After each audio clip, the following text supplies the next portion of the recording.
So, some folks have expressed interest in a quick rundown of some of the official adventure paths that are available for Pathfinder 2nd Edition. There are a lot of them, so it's important to know a little bit about what you're getting into. This adventure primer will cover some background info and what you need to know going into these APs while still being player friendly and not spoiling anything. Today, we are looking at the Abomination Vaults. Welcome to the lovely town of Otari, named for the legendary rogue who gave their life defeating the dread sorcerer Belcora 100 years ago. Now, the ruins of her lair, the Gauntlight, have been showing strange lights off in the distance. Will your party discover the mysteries of the ruin, or will Otari fall just like its namesake?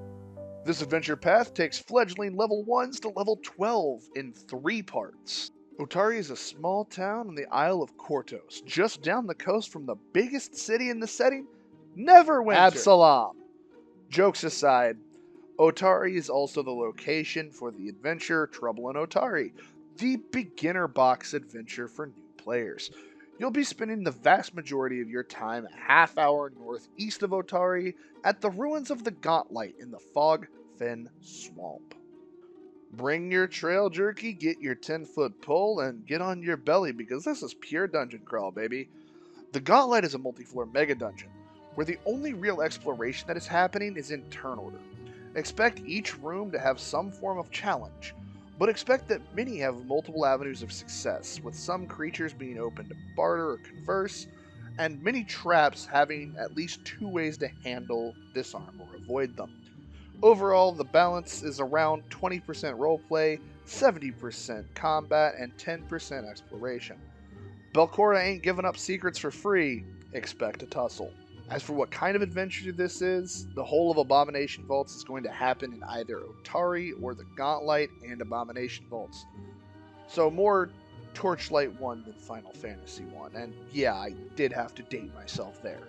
For a unique selling mechanic, the titular Abomination Vaults are its unique mechanic, with the Gauntlight and its basements being the sole focus of the adventure.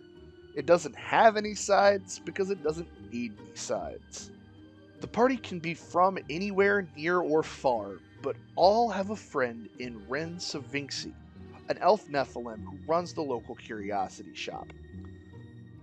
Ren has a knack for foresight and occult lore, and lately has been seeing some pretty disturbing visions, and she's going to serve as the main point of contact for the party in Otari.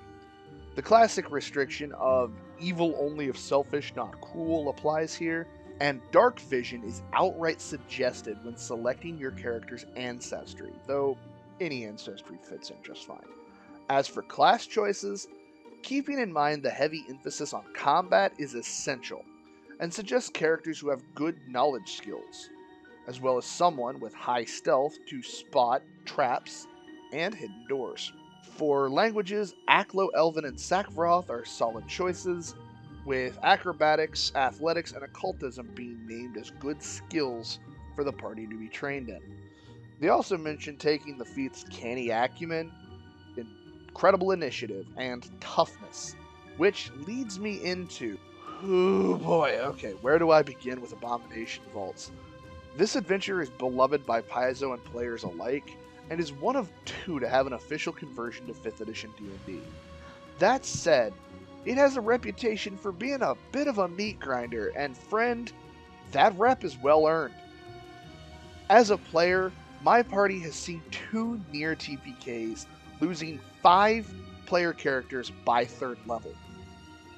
Parties seeking to spelunk the Gauntlight need to be clever, careful, wary of traps, and have several knowledgeable characters on hand to make sure you can properly identify creatures and hazards to know what you're dealing with. You know how people say variety is the spice of life? Well, variety is also going to be the spice that is going to keep you in life. Make sure that each character has the ability to deal at several types of damage, and has a backup strat for when they encounter damage resistance. Others mention that precision damage, like Rogue's Sneak Attack and Swashbuckler's Finisher, aren't always reliable with the enemy types that you're going to be encountering. Shout out to my GM for letting Ren sell us Ghost Touch runes on payment plans. His words are the best piece of advice I can give. The Gauntlet is this close to Otari for a reason. Be ready to flee, heal, and restock as necessary. But that's gonna about wrap it up. If any of this sounded interesting, feel free to check out Abomination Vaults. And I wish you the absolute best of luck and the most fun you can have. This is Sakana for True Neutral, signing off.